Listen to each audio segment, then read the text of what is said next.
আল্লাহ তাআলা কিয়ামতের কঠিন ময়দানে যেদিন স্বামী স্ত্রীকে চিনবে না, স্ত্রী স্বামীকে দেখে পালিয়ে যাবে, বন্ধু বন্ধুরে চিনবে না, পীর সাহেব মুরিদরে চিনবে না, মুরিদ পীর সাহেবরে চিনবে না, দলের কর্মী তার নেতারে চিনবে না, নেতা তার কর্মীরে চিনবে না, বন্ধু বন্ধুরে দেখে পালাবে। এই কঠিন মুহূর্তে সূর্যটা মাথার কাছে চলে আসবে, জমিনটা তামার জমিন হবে, আজকের জমিনের মতো নয়।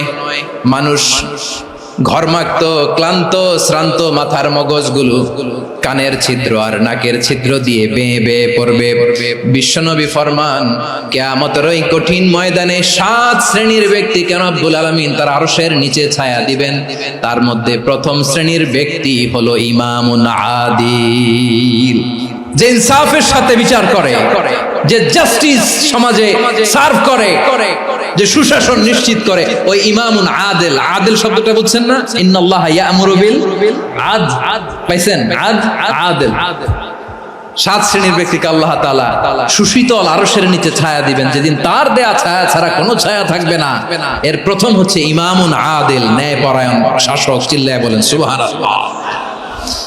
আবার বিশ্বনবী বললেন, ইন্নাল মুকসিতিনা ইনদাল্লাহি আলা মানাবিরা মিন নূর আন ইয়ামিনির রহমান। কিয়ামতের দিন যারা ন্যায় পরায়ণ হিসেবে আল্লাহর সামনে দাঁড়াবে, কিয়ামতের দিন রব্বুল আলামিন তার আরশের ডান দিকে ওই ন্যায় পরায়ণ লোকদের জন্য আরশের ডান দিকে একটা নূরের মিম্বারে তাদেরকে বসার সুযোগ করে দিবে। আল্লাহর আরশের ডান দিকে ন্যায় পরায়ণ লোকদের জন্য আল্লাহ তাআলা নূরের মিম্বার বানাবে। 4টে কেন কথা মনে করেছেন? আল আদাল, জাস্টিস। ইন্নাল্লাহা ইয়া'মুরু বিল আদল। আল্লাহ তাআলা এই আদালতের নির্দেশনা দেন, সুবিচার, সুশাসন। প্রিয় ভাইরা, এটা আমরা বাংলাদেশে চাই কি চাই না? এই যে অরাজকতা, এই যে অন্যায়, এই যে জুলুম, এই যে ইনকনসিস্টেন্সি সমাজের অসঙ্গতির প্রধান কারণ জাস্টিস নাই, সুবিচার নাই, সুশাসন নাই। শেষবারের মতো আওয়াজ করে বলেন তো, আমরা বাংলাদেশে আদল চাই কি চাই না? তাহলে প্রথম নির্দেশনা শেষ। আল্লাহ তাআলা তোমাদেরকে আদলের আদেশ দেন। এরপরে আল্লাহ বললেন, আমি তোমাদেরকে ইহসানের আদেশ দেই। ইন্নাল্লাহা ইয়া'মুরু বিল আদলি ওয়াল ইহসান। আমি তোমাদেরকে যেমনি আদলের নির্দেশনা দেই, তেমনি ভাবে তোমাদেরকে ইহসানের নির্দেশনা দেই। ইহসান, আওয়াজ করে সবাই বলেন তো ইহসান। ইহসান মানে কারো প্রতি সফট হার্টেড হওয়া, মহানুভব হওয়া, অনুগ্রহ পরায়ণ হওয়া, অনুগ্রহশীল হওয়া, একে অপরের প্রতি দয়াদ্র হওয়া। একে অপরের প্রতি দয়াদ্র, অনুগ্রহশীল হওয়া ছাড়া মানবিক সমাজ কশিনকালেও গঠন করা সম্ভব না। প্রিয় ভাইরা, সুন্দর আচরণ দিয়ে, ইহসান দিয়ে যা জয় করা যায়, নরম আচরণ দিয়ে যেটা অর্জন করা যায়, কঠোরতা দিয়ে সেটা পারা যায় না।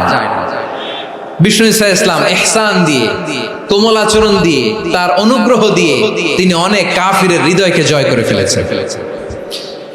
সাইয়েদনা সুমামা ইবনে উসাল রাদিয়াল্লাহু তাআলা আনহুর কথা মনে পড়ে যায়। তিনি ছিলেন ইয়ামামার বাদশা।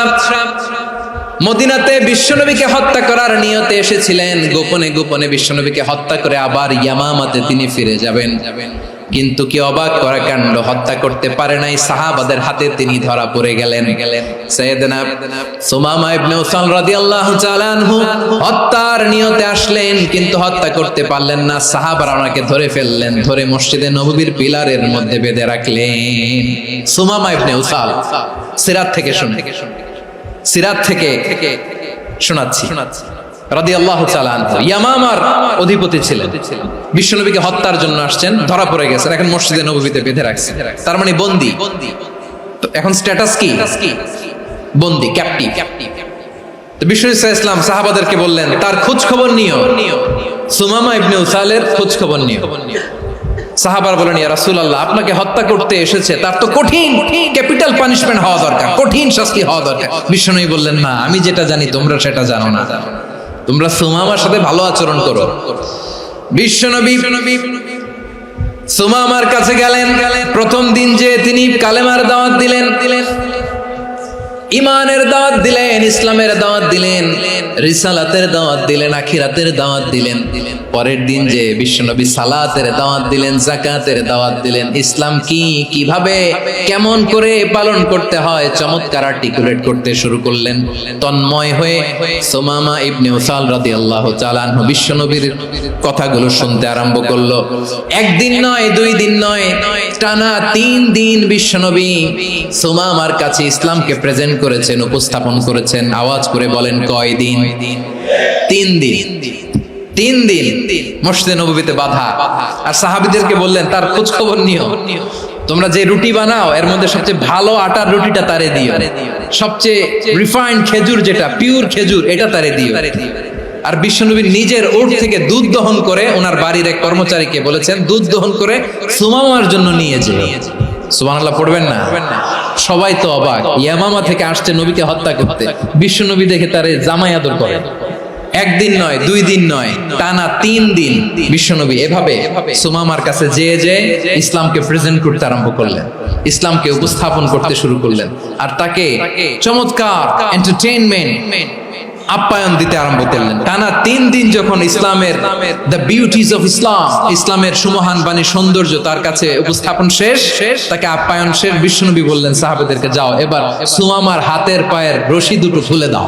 সাহাবারা তর্ক জুড়ে দিলেন, লা ইয়া রাসূলুল্লাহ, এমনটা করবেন না, তো ভয়ঙ্কর ভয়ঙ্কর খুনি, কি জানি কি হয়ে যায়। বিশ্বনবী বললেন না, তার হাতে পায়ের রশিগুলো খুলে দাও।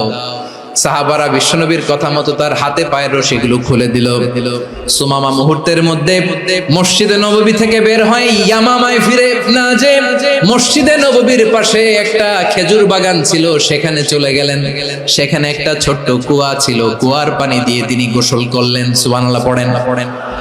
কুয়ার পানি দিয়ে গোসল করে মসজিদে নববীর সামনে এসে বিশ্বনবী এবং সাহাবাদের সামনে দাঁড়িয়ে সাব্বাবা উঁচু করে বললেন, আশহাদু আল্লা ইলাহা ইল্লাল্লাহ ওয়া আশহাদু আন্না মুহাম্মাদান আবদুহু ওয়া রাসূলুহু।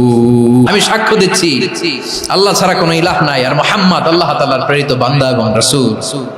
প্রিয় ভাইয়েরা, ইহসান দিয়ে যা জয় করা যায়, কঠোরতা দিয়ে সেটা কঠিনকালেও জয় করা যায় না। আওয়াজ করে বলেন ঠিক কি না?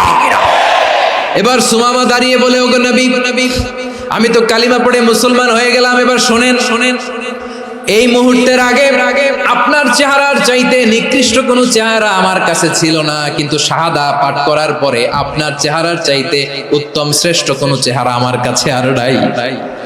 ও নবী, আজকের দিনের আগে ইসলাম ধর্মের চেয়ে নিকৃষ্ট অপছন্দনীয় কোনো ধর্ম আমার কাছে ছিল না, কিন্তু এই মুহূর্ত থেকে ইসলামের চেয়ে সেরা শ্রেষ্ঠ পছন্দনীয় কোনো ধর্ম আমার কাছে নাই।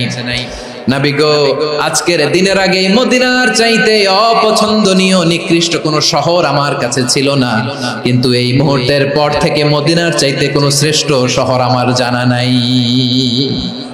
সে ছিল গমের বড় ডিলার, গম বেচতো। কি বেচতো? তার গম কিনে মক্কার লোকেরা রুটি খাইতো। সে ঘোষণা দিল, আজকে থেকে মক্কাবাসীদের জন্য সব গম আমি হারাম করে দিলাম, মক্কাবাসী এখন না খেয়ে মরে। সুবহানাল্লাহ পড়বেন না?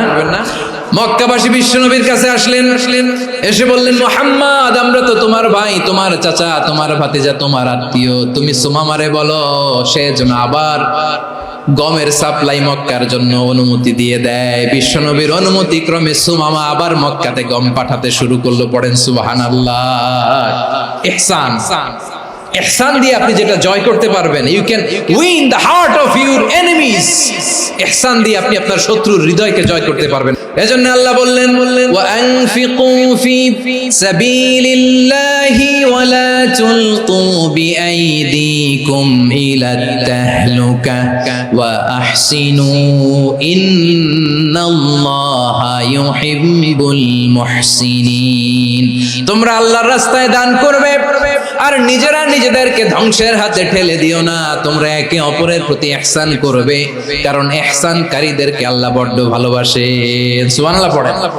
আবার সূরা রহমানে আল্লাহ বললেন হাল জাযাউল ইহসানি ইল্লাল ইহসান ফাবিআইয়ি আলা, সবাই পড়েন ফাবিআইয়ি আলাই রাব্বিকুমা তুকাযযিবান। ইহসানের প্রতিদান হিসেবে ইহসানি হয়। বিশ্বনবী সুমামার প্রতি যেমন ইহসান করেছেন, সুমামাও ঠিক তেমন ইহসান ফিরিয়ে দিয়েছে। ঠিক কিনা বলেন? তাহলে এক নম্বরে হচ্ছে আদ, ন্যায় বিচার। দুই নম্বরে সবাই বলেন ইহসান, সদাচরণ। ইহসান দুই ধরনের প্রিয় ভাইরা, ইহসান ফিল ইবাদা, ইহসান ফিল মুআমালা। ইহসান ফিল ইবাদা হচ্ছে একাগ্র অনুভবে ইবাদতে ডুব দেওয়া, এর নাম ইবাদতের ইহসান। সুবহানাল্লাহ পড়ুন। বিশ্বনবী বলেন ইহসান মানে কি জানো নাকি? হাদিসে জিবরিলে সাইয়েদনা জিবরিল আলাইহিস সালাম বিশ্বনবীকে বললেন আখবিরনি আনিল ইহসান। নবী আমাদেরকে বলেন ইহসান মানে কি? বিশ্বনবী বললেন আনতা আবুদাল্লাহা কাআন্নাকা তারাহু ফাইন লাম তাকুন তারাহু ফাইন্নাহু ইয়ারাক। ইহসান মানে হলো এমন ভাবে তুমি আল্লাহর সামনে নিজেকে উজাড় করে ইবাদত করবে, তুমি ভাববে তুমি আল্লাহকে দেখতে পাচ্ছ। আর এটা যদি ভাবা তোমার জন্য কঠিন হয়ে যায়, অন্তত এতটুকু তুমি ভাববা যে আল্লাহ তোমাকে দেখতে পাচ্ছেন। ঠিক কিনা বলেন? ও আমার বীর চট্টলার ভাইয়েরা, কেউ যেটা দেখে না সেটা দেখে কে? এই বিশ্বাস হৃদয়ের মধ্যে আছে? নামাজে যখন দাঁড়ান এই ফিলিংসটা আনা যাবে? এসা পর্যন্ত যে আমরা হায়াত পাবো কোনো গ্যারান্টি আছে? সবাই আওয়াজ করে বলেন গ্যারান্টি আছে? গ্যারান্টি নাই। এজন্য বিষ্ণু ইসলাম বলেছে এমন ভাবে নামাজে দাঁড়াও, ইবাদত করো, মনে করো হতে পারে এটাই আমার জীবনের শেষ নামাজ। পারফর্ম দ্য সালাহ as if this is your last and final prayer. এমন ভাবে সালাতে দাঁড়াও, ভাবো হতে পারে এটাই তোমার জীবনের শেষ নামাজ। এমন ভাবে নামাজে দাঁড়াও, ভাবো এটাই শেষ নামাজ। তাহলে নামাজে একাগ্রতা বাড়ায় দিবে কে? ফলে ইবাদতের ইহসান আমাদের অর্জিত হবে। আর মুআমালাতে ইহসান হলো বিশ্বনবী বলেন ইন্নাল্লাহা তাবারাকা ওয়া তাআলা كتب الإحسان على كل شيء فإذا قتلتم فأحسنوا القتلة وإذا ذبحتم فأحسنوا الذبح وليحد أحدكم شفرته وليرح ذبيحته। ইহসান দুই ধরনের, আওয়াজ করে বলতে হবে কয় ধরনের? একটা হচ্ছে ইহসান ফিল ইবাদা, ইবাদতে ইহসান। ইবাদতে ইহসান কি? একাগ্র অনুভব দিয়ে ইবাদত করা, মন প্রাণ দিয়ে ইবাদত করা। আর মুআমালাতে ইহসান কি? সব কাজে, দৈনন্দিন কাজে, কর্মে, সামাজিক অ্যাক্টিভিটিতে কোমলতা প্রদর্শন করা, অনুগ্রহের সাথে সবকিছু করা। আল্লাহ তাআলা ইন্নাল্লাহা তাবারাকা ওয়া তাআলা কাতাবাল ইহসানা আলা কুল্লি শাই, তিনি সব কিছুর ব্যাপারে ইহসানকে আবশ্যক করেছেন। সবকিছু, মুমিনের সব কাজে ইহসানের পরশ থাকবে। ওয়া ইযা কাতালতুম ফাহসিনুল কিতলা, বিষ্ণুই বলেন তুমি যখন কাউকে হত্যা করো ইহসানের সাথে করো। সুবহানাল্লাহ পড়বেন না? যখন হত্যা করো তখনও ইহসানের সাথে। আচ্ছা হত্যা করবো আবার ইহসান আসবে করতে করে তো মেরেই ফেলবো আমি।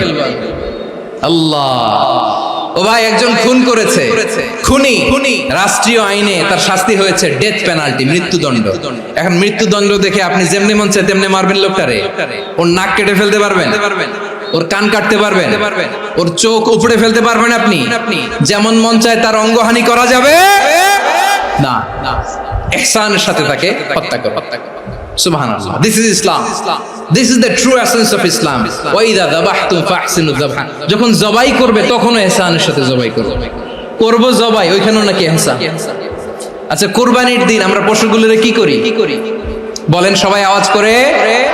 জবাই, জবাই মানে তো এটার মেরেই ফেলতেছি, একটু পরে তো টুকরো টুকরো করে গোশতগুলো খাবো, এটা তো খাবো, এটা তো মেরেই ফেলবো। বিষ্ণু বলে না, জবাইয়ের মধ্যেও মুমিনের জবাইয়ের ভেতরেও ইহসানের পরশ থাকা চাই।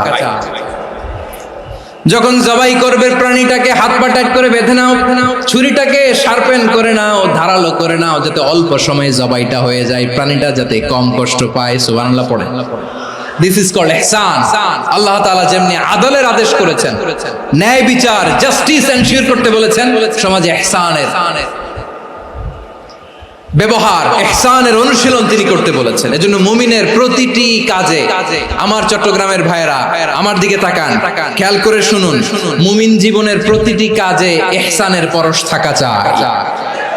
আমরা যেন আমাদের পরিবারের প্রতি ইহসান করি, আমরা যেন আমাদের কর্মচারীদের প্রতি ইহসান করি, আমরা যেন আমাদের কলিগদের প্রতি ইহসান করি, আমরা যেন আমাদের ভাইদের প্রতি ইহসান করি। মুমিন জীবনের প্রতি কাজে ইহসানের পরশ থাকার দরকার আছে না নাই? কথা বুঝতে পেরেছেন? তাহলে আল্লাহ তাআলার তিনটা আদেশ ছিল, কয়টা গেল? প্রথমে কি ছিল? আদল। 2 নম্বরে, 3 নম্বরে রব্বুল আলামিন বললেন ওয়া ইতাইদিল কুরবা, নিকটাত্মীয়দেরকে দান করো, নিকটাত্মীয়দেরকে দাও, যারা তোমাদের ব্লাড কানেকশনের আত্মীয় তাদেরকে তোমরা দাও। এখানে জেনারেলি বললেন দাও, কি দিব সেটা তিনি এখানে বলেন নাই, সেটা তিনি সূরাতুল ইসরার মধ্যে বলেছেন। আল্লাহ বলেন ওয়া আতিযাল কুরবা হাক্কাহ, নিকট আত্মীয়দেরকে তাদের অধিকার, তাদের প্রাপ্য তোমরা বুঝিয়ে দাও। দেখেন একটা শান্তির সমাজ, একটা সমৃদ্ধ সমাজ, একটা মানবিক সমাজ গঠনের জন্য আল্লাহ তাআলা বেশি না, মাত্র 3টা অর্ডার, 3টা ভার্ডিক্ট তিনি জারি করেছেন। 1 নাম্বার সুশাসন, ন্যায় বিচার। 2 নাম্বার ইহসান। 3 নাম্বার নিকটাত্মীয়, যারা কাছের, তোমার ভেরি ক্লোজ রিলেশনশিপে আছে, তাদেরকে দাও। দাও, দিলে বাড়িয়ে দেয় কে? অনেকে দিতে চায় না, কৃপণতা করে। দিলে বাড়ায় দেয় কে? ও মিয়া, মদিনার মধ্যে সবচাইতে গরিব সাহাবী ছিল বেলাল রাদিয়াল্লাহু তাআলা আনহু। ওনার এন্টায়ার অ্যাসেট, সম্পদের পরিমাণ কতদূর জানেন? একটা লুঙ্গি। বেলাল রাদিয়াল্লাহু তাআলা আনহু, ওনার টোটাল ওয়েলথের এস্টিমেশন হচ্ছে মাত্র একটা লুঙ্গি। একটা লুঙ্গি, টোটাল ওয়েলথ এস্টিমেশন, টোটাল সম্পদের পরিমাণ বেলাল রাদিয়াল্লাহু তাআলা আনহুর কি ছিল? ওই বেলাল রাদিয়াল্লাহু তাআলা আনহুকে বিষ্ণু ইসলাম বলেছেন আনফিক ইয়া বেলাল, ও বেলাল তুমিও দাও। ওয়ালা তাখশা মিন যিল আরশি ইখলালা, আরশের অধিপতির তো কোনো ঘাটতি নাই, তুমি দিলে ওই আল্লাহ তোমারে বাড়ায় দিবে। এজন্য আমার প্রিয় ভাইয়েরা, দিলে কমে না, দিলে বাড়ে। অনেকে ধরে রাখে, নতুন কিছু নিতে পারে না, হাত দিয়ে যেটা ধরে রেখেছেন এটা দিয়ে দেন, বড় একটা ধরার সুযোগ পাবেন। জোরে বলেন ঠিক কিনা? রব্বুল আলামিন বললেন 3 নাম্বার আদেশ হলো তোমাদের প্রতি সমাজটারে কেমন করে মানবিক সমাজ, সুন্দর সমাজ গড়বা। 3 নাম্বার আদেশ হলো ওয়া আতিদাল কুরবা হাক্কা, নিকটাত্মীয়দেরকে তাদের প্রাপ্য বুঝিয়ে দাও। এই নিকটাত্মীয়দেরকে তাদের অধিকার বুঝিয়ে দেওয়া, প্রাপ্য বুঝিয়ে দেওয়াতে আমাদের গাফলতি আছে না নাই? অনেকে দেখবেন অনেক আল্লাহওয়ালা, তাহাজ্জুদ গুজার, সেজদা দিতে দিতে কপালে কালো দাগ ফেলে দিছে, সে তার বোনের হকটা আদায় করে নাই। আছে না নাই? অনেক বড় হাজী সাহেব, বিশাল লম্বা দাড়ি, ছেলেরে সব দিয়ে দিছে, মেয়েরে কিছু দেয় নাই, মেয়ের হক আদায় করে নাই। আছে না নাই? এই হাজী সাহেবেরা, এই আল্লাহওয়ালারা কিয়ামতের ময়দানে আটকে যাবে। আপনি অন্যের অধিকার নষ্ট করেছেন, তাদের রাইটস কে ভায়োলেট করেছেন। এজন্য আল্লাহ তাআলা বলেন, কারো অধিকার যদি কেউ নষ্ট করে, ওই সমাজটা মানবিক সমাজ কঠিনকালেও হতে পারে না। এজন্য 3 নম্বর আল্লাহ বললেন ওয়া ইতাইদিল কুরবা, নিকটাত্মীয়দেরকে দাও। কি দিবা? তাদের অধিকার দিয়ে দাও। বোনের অধিকার বুঝিয়ে দাও, মেয়ের অধিকার বুঝিয়ে দাও, ফুফুর অধিকার বুঝিয়ে দাও। দেখবেন অনেক মায়েরা ছেলের পাতে মুরগির রান দেয়, মেয়ের পাতে দেয় মুরগির ঠ্যাং। তো মেয়ের কি মুরগির রান খেতে মনে যায় না? মনে যায় না? এমনটা করা যাবে না। নিকটাত্মীয়দেরকে অধিকার দিয়ে দাও, নিকটাত্মীয়ের সাথে সুসম্পর্ক রাখো। আদেশটা কার? এজন্য প্রিয় ভাইয়েরা, জীবনে যদি বারাকা অর্জন করতে চান, নিকটাত্মীয়দের সাথে সুসম্পর্ক রাখতে হবে, তাদের জন্য উপহার পাঠাতে হবে। বিশ্বনবী বলেন লা ইয়াদখুলুল জান্নাতা কাতে, যে ব্যক্তি আত্মীয়তার সম্পর্ককে ছিন্ন করে দেয়, সে কঠিন কালেও আল্লাহর জান্নাতে ঢুকবে না। আপনি কি এটারে সহজ হাদিস মনে করছেন? এটা সহজ কথা। আপনি ভাবছেন আপনার নামাজ আপনারে বাঁচাতে পারবে, আপনার রোজা বাঁচাতে পারবে, আপনার তাহাজ্জুদ আপনারে বাঁচাতে পারবে? অধিকার নষ্ট করলে কিছুই আপনারে বাঁচাতে পারবে না। এজন্য নিকট আত্মীয়দেরকে দিতে হবে বেশি বেশি। বিশ্বনবী বলেন ইন্না সাদাকাতা আলাল মিসকিনি সাদাকা ওয়া আলা যির রাহিমি ইসনাতান সাদাকাতুন ওয়া সিলা। মিসকিনরে দান করলে শুধু দানের সওয়াব হয়, নিকট আত্মীয়কে দান করলে 2টার সওয়াব হয়, সাদাকার সওয়াব হয়, আবার আত্মীয়তার বন্ধন অটুট রাখার সওয়াব হয়ে যায়। আবার বিশ্বনবী বললেন, মান সাররাহু আইয়ুবসাতা লাহু ফি রিজকিহি ওয়া ইউনসা লাহু ফি আসারিহি ফালইয়াসিল রাহিমা। যে ব্যক্তি তার রিজিকের প্রশস্ততা চায় আর হায়াতে বরকত চায়, সে যেন তার আত্মীয়ের সাথে সুসম্পর্ক রাখে।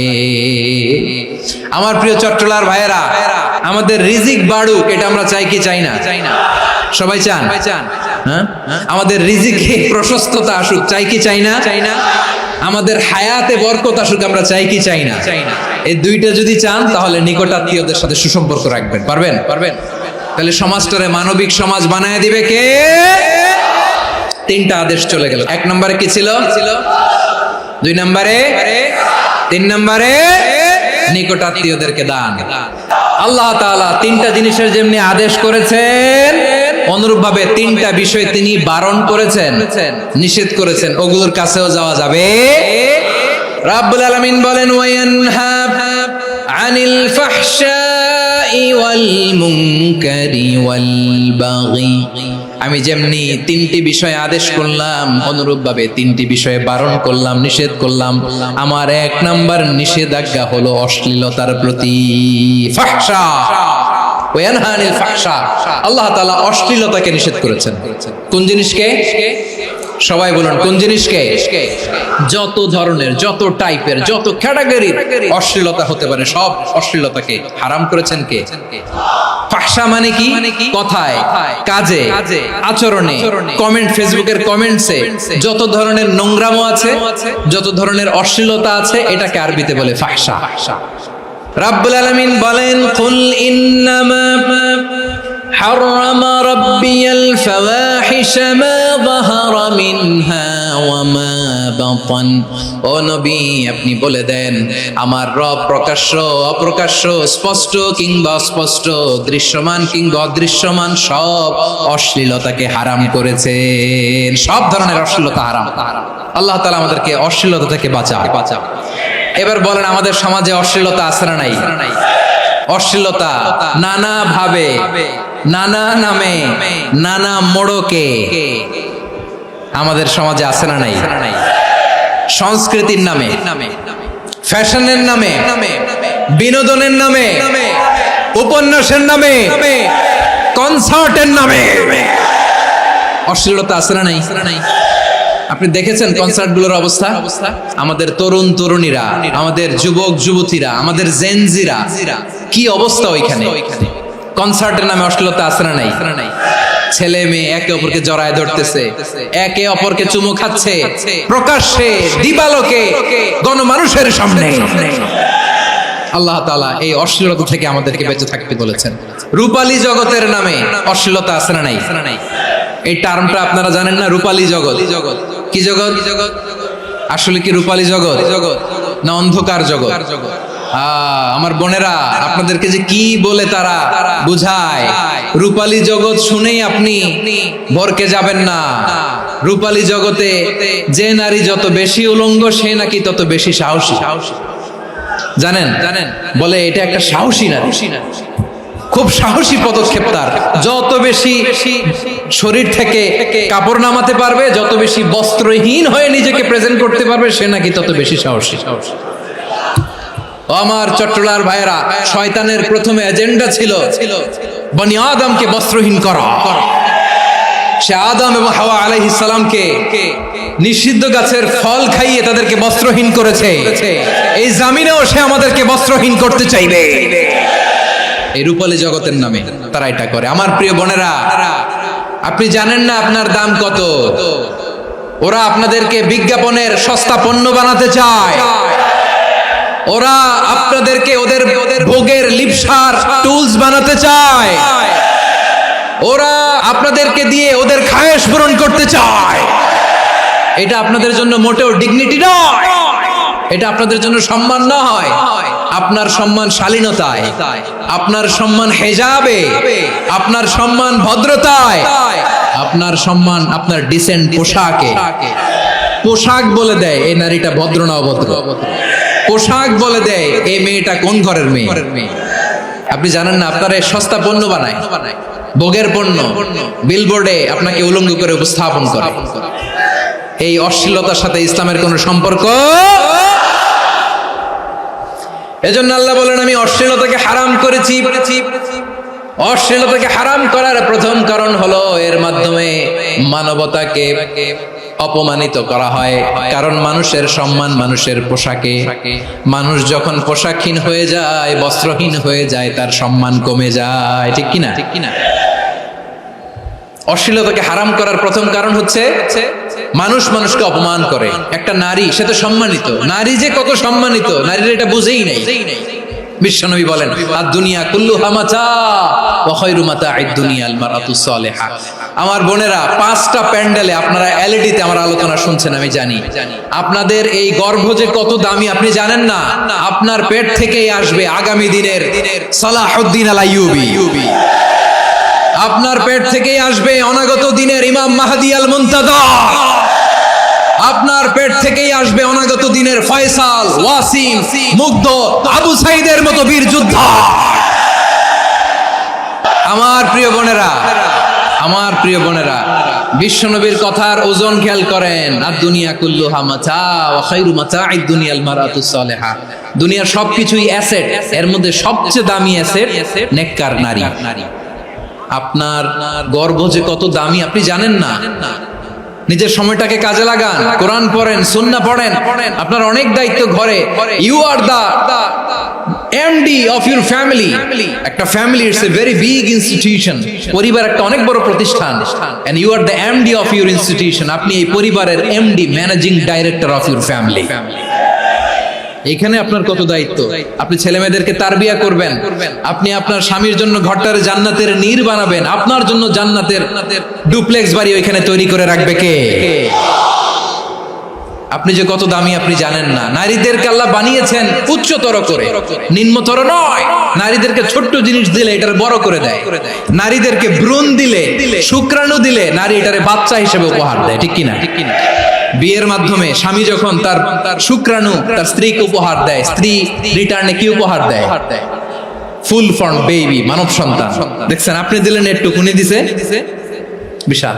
আপনি যদি নারীকে বাজার এনে দেন, নারী এটাকে সুস্বাদু খাবারে রূপান্তর করে দেয়। আপনি তাকে একটা মুচকি হাসি দিয়ে দেন, সে তার কলিজা দিয়ে দেয়। কিন্তু যদি আপনি তার মনে কষ্ট দেন, সে আপনার জীবনকে জাহান্নাম বানায়া দেন। নারীর মন বুঝতে পারলে নেয়ামত, বুঝতে না পারলে কিয়ামত। আমার প্রিয় বোনেরা, আপনি যে কত দামি আপনি জানেন না। অনেক দামি আপনি। আপনাদেরকে যেন ভোগের সস্তা পণ্য বানাতে না পারে, আপনাদেরকে সচেতন থাকতে হবে। তাহলে কেন আল্লাহ তাআলা এই ফাহশা অশ্লীলতাকে হারাম করলেন? 1 নাম্বার, এতে হিউম্যান ডিগনিটি কমে। 2 নাম্বার, এতে মানুষের অধিকার নষ্ট হয়। আপনি বিয়ে করেছেন, এরে পরকিয়া করেন, ওর সাথে এরকম আছে না নাই? স্ত্রীর অধিকার নষ্ট করেছেন। আপনি বিবাহ সম্পর্কে আবদ্ধ হয়েছেন তার সাথে, আপনি পরকিয়া করেন ওই ছেলের সাথে, আপনি আপনার হাজবেন্ডের সাথে বিট্রে করেছেন। এজন্য আল্লাহ অশ্লীলতাকে হারাম করেছেন। অশ্লীলতাকে হারাম করার আরেকটা কারণ হচ্ছে আল্লাহ তাআলা এই হিউম্যান জেনারেশনকে এটাকে প্রিজার্ভ করতে চায়। হিফজুন নাসল, এটা মাকাসিদুশ শরিয়ার অনেক গুরুত্বপূর্ণ একটা মাকাসিদ, অনেক গুরুত্বপূর্ণ।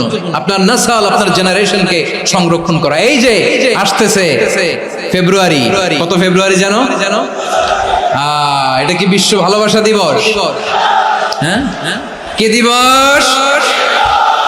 এই বিশ্ব ভালোবাসা দিবসের সাথে মুসলমানদের কোনো সম্পর্ক নাই। আমার প্রিয় ভাইরা, এই যে আপনি অবৈধ সম্পর্কে জড়ালেন, কেন আল্লাহ অশ্লীলতাকে হারাম করেছে দেখেন। বলতেছিলাম যে এটা আপনার নাসল, আপনার জেনারেশন, আপনার লিনিয়েজ, আপনার বংশকে প্রিজার্ভ করা। কে কার বাবা, কে কার মা, বাবা মা জানা, প্রজন্মকে প্রিজার্ভ করা, এটা ইসলাম ওয়াজিব করে দিয়েছে। এই যে অবৈধ সম্পর্কের কারণে, বিশ্ব বেহায়া দিবসের কারণে, এগুলোর আউটকাম, আউটপুট হিসেবে মাঝে মাঝে এই ঢাকা মেডিকেলের ডাস্টবিনে নবজাতকের বাচ্চার কান্নার আওয়াজ শুনতে পাওয়া যায়। চট্টগ্রাম মেডিকেলের ডাস্টবিনে নবজাতকের কান্না শুনতে পাওয়া যায়। বীর চট্টলার মুসলমানেরা বুঝতে পারলে আওয়াজ করে বলেন, এই যে চট্টগ্রাম মেডিকেলে যে নবজাতকটা পাওয়া গেল, ওর বাবাকে আমাকে বলেন, ওর মাকে, ও কোন ফ্যামিলির সন্তান কেউ জানে? আপনি হিউম্যান ডিগনিটিকে অপমান করেছেন না? আপনি তার ভবিষ্যৎকে অন্ধকার করেছেন না? আপনি তার লিনিয়েজকে প্রশ্নবিদ্ধ করে দিয়েছেন না? এই জন্য আল্লাহ তাআলা অশ্লীলতাকে আমাদের জন্য হারাম করে দিয়েছেন। পড়েন সুবহানাল্লাহ। এজন্য রাব্বুল আলামিন বলেন, কুল ইন্নামা حرم ربي الفواحش ما ظهر منها وما بطن প্রকাশ্য সব অশ্লীলতাকে হারাম ঘোষণা করে দিয়েছে কে? আবার দুনিয়ার বুকে যারা অশ্লীলতার প্রসার করে তাদের জন্য শাস্তি মজুদ রেখেছে কে?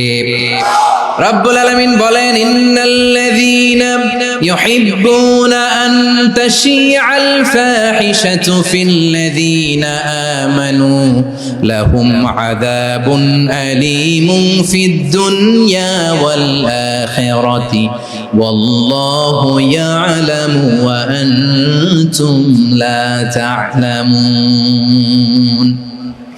নিশ্চয়ই যারা বিশ্বাসীদের মাঝে অশ্লীলতার প্রচার প্রসার করতে চায় তাদের জন্য আমি মর্মন্তুদ শাস্তি প্রস্তুত করে রেখেছি, দুনিয়াতেও রেখেছি, আখিরাতেও রেখেছি। ঘোষণাটা কার?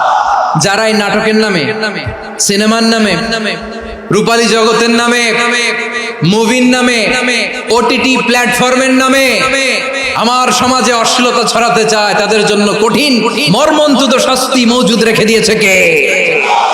ও আমার বোনেরা, এখনো আপনি জাগবেন না? এখনো আপনার চিন্তার দুয়ারে এখনো নাড়া পড়ে নাই? ওরা আপনাকে উলঙ্গ বানাতে চায়, ওরা আপনাকে আইটেম গার্ল বানাতে চায়। এজন্য ইসলাম অশ্লীলতাকে হারাম করেছে। হারাম। ইসলাম বলেছে যোজন যোজন দূরে থাকো, ওরা বলে না কাছে আসো, কাছে আসার গল্প, ক্লোজ আপ ওয়ান, কাছে আসার গল্প আছে না নাই? তাহলে অশ্লীলতার সাথে আমাদের কোনো সম্পর্ক? সবাই বলতে পারেননি, আওয়াজ করে বলুন, অশ্লীলতার সাথে আমাদের কোনো সম্পর্ক? আমরা এই সমস্ত ক্লোজ আপ ওয়ান, কাছে আসার গল্পের প্রোগ্রামে যাব? আমরা কোন ধরনের অশ্লীল কন্টেন্ট সোশ্যাল মিডিয়ায়, টিভিতে দেখব? কি যুগ যে আমরা কাটাচ্ছি আপনি কল্পনা করতে পারবেন না।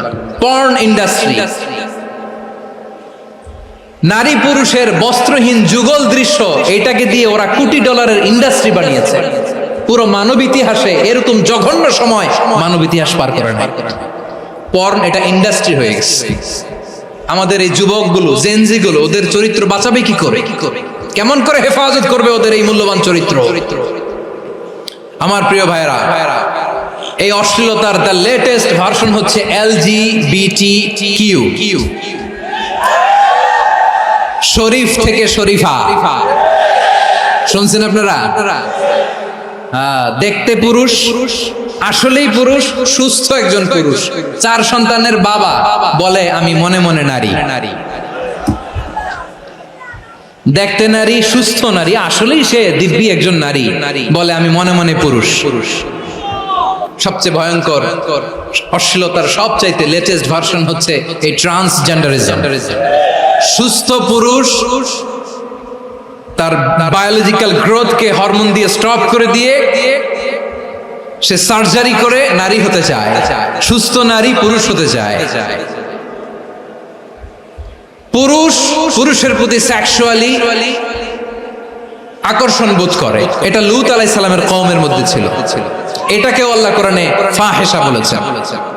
وَلُوطًا إِذْ قَالَ لِقَوْمِهِ أَتَأْتُونَ الْفَاحِشَةَ مَا سَبَقَكُمْ بِهَا مِنْ أَحَدٍ مِّنَ الْعَالَمِينَ।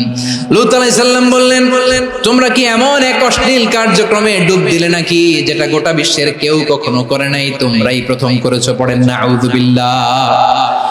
এই পশ্চিমের এই রোগ আমার দেশে যেন আসতে না পারে, আমাদের সজাগ থাকতে হবে। প্রিয় ভাইরা, চিল্লায় বলেন ঠিক কি না? পশ্চিমের অবস্থা ভয়ঙ্কর। পাশ্চাত্যে, আমি যুক্তরাষ্ট্রে ছিলাম অনেকদিন, কয়েক মাস, বিভিন্ন স্টেটে ঘুরেছি। গার্ডিয়ানরা উদ্বিগ্ন, ছেলে মেয়েদেরকে, ছোট্ট ছেলে মেয়ে, ওদেরকে জিজ্ঞেস করে, তুমি how do you feel right now inside yourself? তুমি ভিতরে ভিতরে কেমন ফিল করো? তোমার কি ছেলে ছেলে লাগে না মেয়ে মেয়ে লাগে? আচ্ছা বলেন, এই ছোট্ট বাচ্চাটাও কি এগুলো জেন্ডার অ্যাসাইনমেন্ট বলতে এগুলো কিছু বুঝে? এইভাবে মিসগাইড করা হচ্ছে। কৌতূহল বশত ছোট্ট ছেলে যদি বলে আমার তো মেয়ে মেয়ে লাগে, তখন বলে যে না তুমি মেয়ে, ছেলে না। মা বাবা বাধা দিলে ওকে আলাদা গভর্নমেন্ট হাউসে নিয়ে যায়। ভয়ঙ্করতম অবস্থা।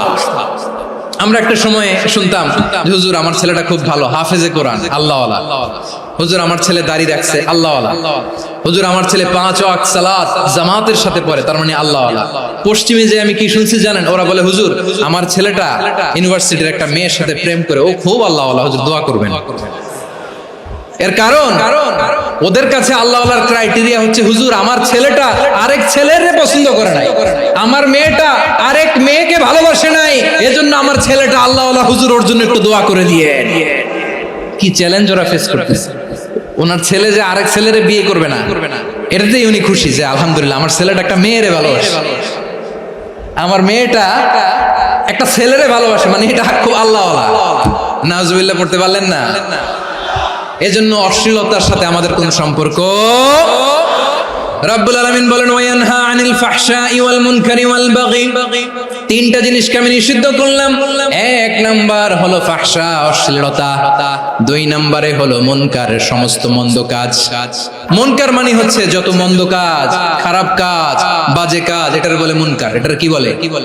আপনারা পড়ছেন না, তা'মুরুনা বিল মা'রুফি ওয়া তানহাউনা আনিল মুনকার। সৎ কাজের আদেশ, অসৎ কাজের নিষেধ। মুনকার, মুনকার হচ্ছে মানুষের স্বাভাবিক বিবেকবোধ যেটাকে খারাপ বলে, ওইটাই মুনকার। পৃথিবীর সব আসমানি গ্রন্থ যেটাকে খারাপ বলেছে, মানুষের স্বাভাবিক বিবেকবোধ যেটাকে খারাপ বলেছে, এগুলো সব মুনকার। যেমন ইফতিজিং, এটা কি ভালো না খারাপ? মজুদদারি, খাদ্যে ভেজাল দেওয়া, ওজনে কম দেওয়া, মাছে ফরমালিন মিশানো, চাঁদাবাজি, টেন্ডারবাজি, দখলবাজি, এগুলো আমাদের স্বাভাবিক বিবেকেই বলে এগুলো খারাপ, এগুলো হচ্ছে মুনকার। আল্লাহ তাআলা এই মুনকার থেকে আমাদেরকে বেঁচে থাকতে বলেন, আর শয়তান এই মুনকারের প্রতি আমাদেরকে উদ্বুদ্ধ করে। আল্লাহ তাআলা বললেন ইয়া আইয়ুহাল্লাযীনা আমানু লা তাত্তাবিউ খুতুওয়াতিশ শাইতান ওয়া মান ইয়াত্তাবি' খুতুওয়াতিশ শাইতানি ফাইন্নাহু ইয়া'মুরু বিল ফাহশাই ওয়াল মুনকার। আল্লাহ বললেন আমার গোলামেরা শোনো শোনো, ও আমার বিশ্বাসী বান্দারা খবরদার, তোমরা কশিনকালেও শয়তানের পদাঙ্ক অনুসরণ করবে না, কারণ শয়তান তোমাদেরকে অশ্লীলতা এবং মন্দ কাজের দিকে উদ্বুদ্ধ করে। আমাদের কাজ হচ্ছে শয়তান আমাদেরকে যেদিকে নিতে চায় আমরা তার উল্টা দিকে যাব। শয়তান এই মন্দ কাজকে আমাদের কাছে বিউটিফাই করে, চাকচিক্যময় করে আমাদের সামনে উপস্থাপন করে। এজন্য আল্লাহ বলেন মুনকারকে থামাতে হবে, মুনকার প্রতিরোধ করতে হবে। মুনকার প্রতিরোধের দায়িত্ব শুধু আমাদের নাকি? শুধু আপনার খতিব সাহেবের, ইমাম সাহেবের, নাকি মুসলিম উম্মার সবার? আওয়াজ করে বলুন, মুনকার অসৎ কাজ প্রতিরোধের দায়িত্ব কার? রাব্বুল আলামিন বলেন কুনতুম খায়রা উম্মাতিন উখরিজাত লিন-নাসি তা'মুরুনা বিল মা'রুফি ওয়া তানহাউনা আনিল মুনকার। তোমাদেরকে শ্রেষ্ঠ জাতি করে জমিনের মধ্যে আবির্ভূত করা হয়েছে, যাতে করে তোমরা জমিনের ভেতরে সৎ কাজের আদেশ করতে পারো আর অসৎ কাজের নিষেধ করতে পারো। উম্মাহ, কুনতুম খায়রা, তাহলে গোটা উম্মার দায়িত্ব, এটা বুঝতে পারছেন তো? আচ্ছা, আরো নিচে আসেন। এরপরে আল্লাহ বললেন শুধু উম্মাহ না, এই জমিনের রাজত্ব আমি যাদের হাতে দেই, এই জমিনের মালিক আমি যাদেরকে বানিয়ে দেই, যাদেরকে আমি সরকারের দায়িত্ব দেই, তাদেরকেও মুনকার প্রতিরোধের দায়িত্ব দিয়েছে কে? আল্লাহ বলেন যারা ক্ষমতার মসনদে বসেছে তাদেরকে 4 দফা কর্মসূচি আমি আল্লাহ দিলাম। আওয়াজ করে বলেন কয় দফা? আল্লাহ বলেন আল্লাযীনা ইম্মাক্কান্নাহুম ফিল আরদি আকামুস সালাতা ওয়া আতাউয যাকাতা ওয়া আমারু বিল মা'রুফি ওয়া নাহাউ আনিল মুনকার ওয়া লিল্লাহি আকিবাতুল উমুর। যারা এই জমিনের উত্তরাধিকার হয়েছে তারা 4 দফা কর্মসূচি নিয়ে সামনে আগাবা। সালাত কায়েম করবা, যাকাত আদায় করবা, সৎ কাজের আদেশ দিবা, অসৎ কাজ থেকে মুনকার প্রতিরোধ করবা। আদেশটা কার? আমার প্রিয় চট্টলার ভাইরা, পুরো উম্মার দায়িত্ব মুনকার প্রতিরোধ করা, সরকার প্রধানের দায়িত্ব মুনকার প্রতিরোধ করা। এরপর আল্লাহ বলেন প্রতিটা ফ্যামিলির যিনি প্রধান সিইও বাবা, প্রত্যেক বাবারও দায়িত্ব এই মুনকার প্রতিরোধ করা। আওয়াজ করে বলেন ঠিক কিনা? যেমনটি সাইয়েদনা লোকমান আলাইহিস সালাম ওনার কলিজার টুকরা সন্তানকে আদেশ করেছেন, ইয়া বুনাইয়া আকিমিস সালাতা ওয়া'মুর বিল মা'রুফি ওয়ানহা আনিল মুনকার। পড়েন সুবহানাল্লাহ। বাবা ছেলেকে সবক দিচ্ছে, লোকমান আলাইহিস সালাম ছেলেকে বলতেছে, ওরে আমার কলিজার টুকরা সন্তান, ওরে আমার বাছা, নামাজ কায়েম করবা, সৎ কাজের আদেশ দিবা, আর মুনকার প্রতিরোধ করবা, অসৎ কাজ, সমাজ থেকে খারাপ কাজকে ঝেঁটে বিদায় করে দিবা। তাহলে দেখেন আমি স্টেপ বাই স্টেপ নামলাম। পুরা উম্মার দায়িত্ব, জমিনের উত্তরাধিকারী আল্লাহ যাদেরকে বানিয়েছেন সরকার, তাদের দায়িত্ব, প্রতিটি ফ্যামিলির প্রধানের দায়িত্ব, এরপরে বিশ্বনবী বলেন সচেতন প্রতিটি মুসলিমের দায়িত্ব সমাজ থেকে মুনকারকে উৎখাত করা। বিশ্বনবী বলেছেন, মান রাআ মিনকুম মুনকারান ফালিয়ুগাইয়িরহু বিয়াদিহি ফাইন লাম ইয়াস্তাতি ফাবিলিসানিহি ওয়া ইন লাম ইয়াস্তাতি ফাবিকলবিহি ওয়া যালিকা আযআফুল ঈমান। সমাজে যে মুনকার দেখবে, খারাপ কাজ দেখবে, সেজন্য হাত দিয়ে সেটাকে থামায়। আমার প্রিয় ভাইরা, না থামালে আমরাই ডুববো শেষমেশ। আমাদের বাঁচার জন্য হলেও থামাইতে হবে। রব্বুল আলামিন বলেন, ওয়াত্তাকু ফিতনাতাল লা তুসিবান্নাল্লাযীনা যালামু মিনকুম খাসসা। ও আমার গোলামেরা, ওই আযাবকে ভয় করো যে আযাব যখন আমি জমিনের বুকে পাঠাই শুধু জালেমদেরকেই মারি না, আলেমদেরকেও মারি। আযাব যখন আসে তখন শুধু জালিমই মরে না, আলেমও মরে। জানেন মুসা আলাইহিস সালামের পায়ে একবার লাল পিঁপড়া, তো উনি রেগে মেগে পাশি দেখে লাল পিঁপড়ার বাসা, পা দিয়ে ডলে মুছে সবগুলো পিঁপড়া মেরে ফেলছে।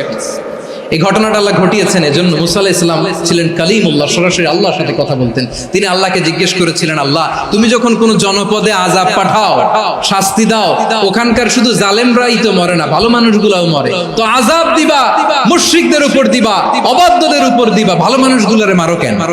আল্লাহ বললেন, মুসা তোমার যে কামড় দিছিল পায়ের মধ্যে পিঁপড়া, কয়টা পিঁপড়া? একটা পিঁপড়া, তো সবগুলারে মারলা কেন? রেগে মেগে পুরো পিঁপড়ার বাসা ভেঙে মেসাকার করলা কেন? আমি যখন অ্যাকশনে যাই, আমি যখন শাস্তি দেই, তখন এত বাস বিচার করা হয় না, বাস বিচার করা যায় না। যখন অ্যাকশনে যাওয়া হয় ওইটা ডাইরেক্ট অ্যাকশন হয়ে যায়। চিল্লায় বলো ঠিক কি না?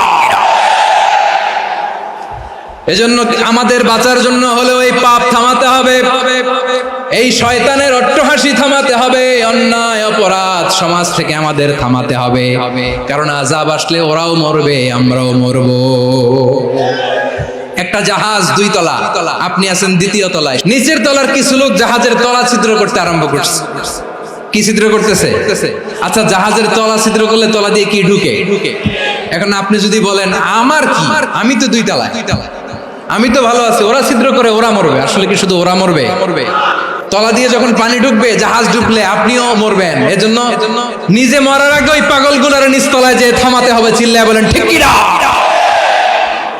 এজন্য আল্লাহ বললেন, মুনকার প্রতিরোধের দায়িত্ব সমাজের টপ টু বটম সবার। এজন্য মুনকার প্রতিরোধ করার দরকার আছে না নাই? সমাজে এই যে ইফটিজিং হয়, আপনার বোনের বয়সী একটা মেয়েকে কিছু বকাটে টিটকারি করে, এই বলে সেই বলে, নোংরা কথা বলে, রাস্তায় দেখেও আপনি পাশ দিয়ে না দেখার মতো চলে যান কেন? আপনি দাঁড়ান না কেন?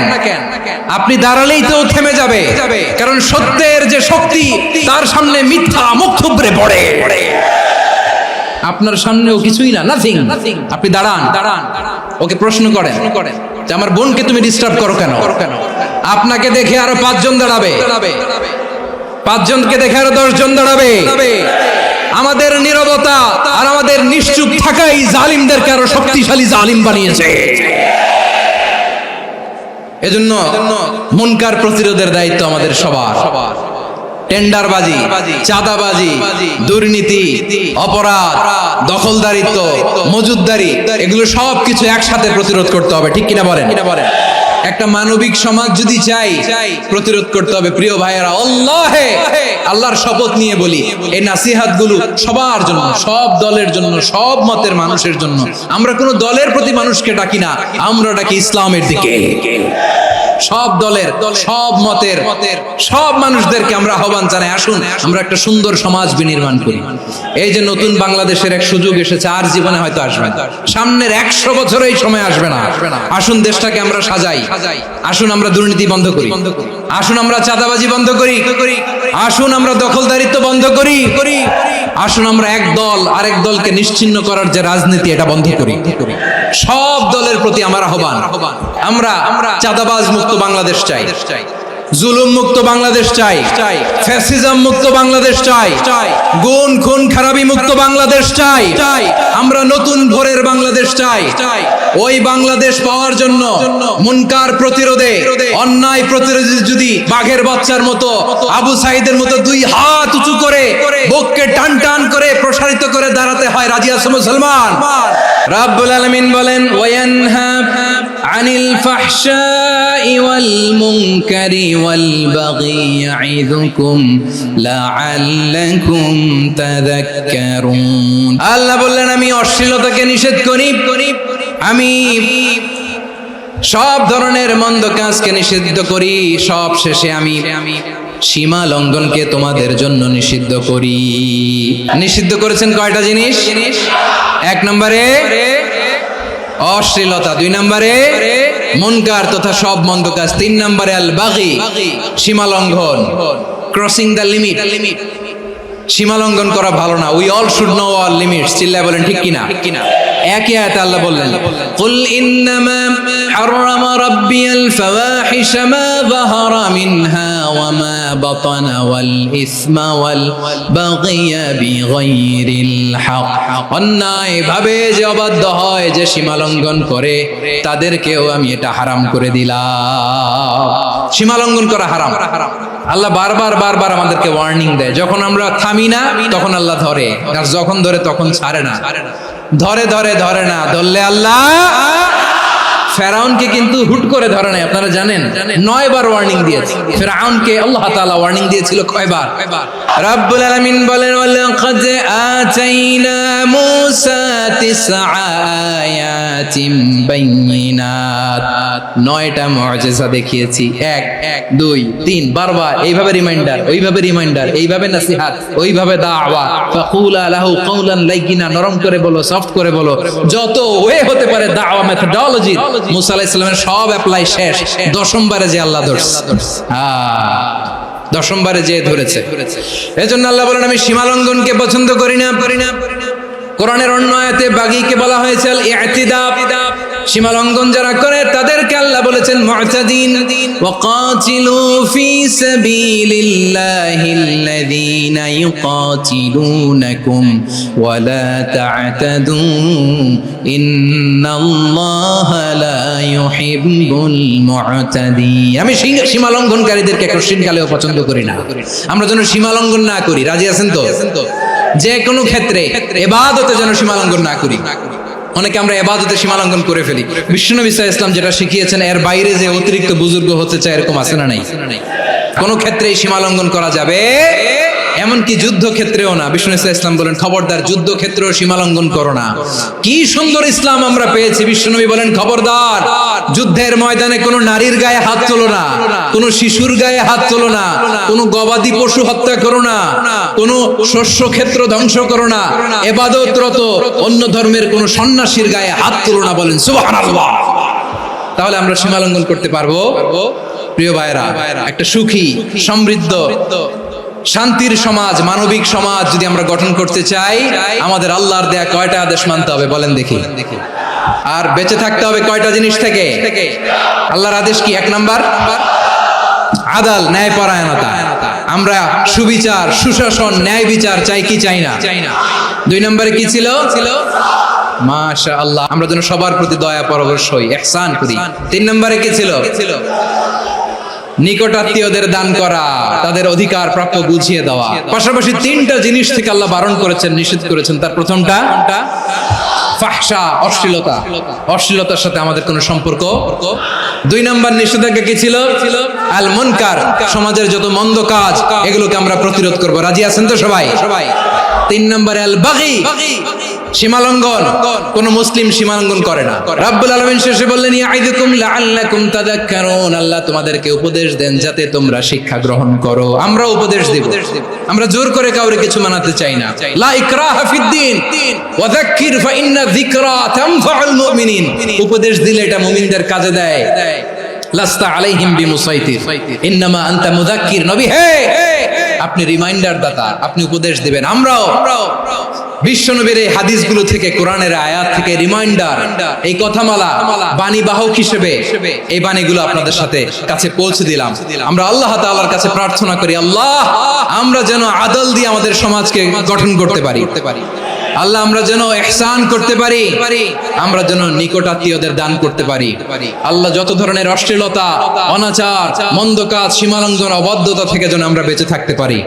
আল্লাহ তাআলা আমাদের সবাইকে কথাগুলো বুঝার ও আমল করার তৌফিক দান করুক। হাযা মা ইনদি ওয়াল ইলমু ইনদাল্লাহ আলাইহি তাওয়াক্কালতু ওয়া ইলাইহি উনীব। সুবহানাকাল্লাহুম্মা বিহামদিকা আশহাদু আল্লা ইলাহা ইল্লা আনতা আস্তাগফিরুকা ওয়া আতুবু ইলাইক।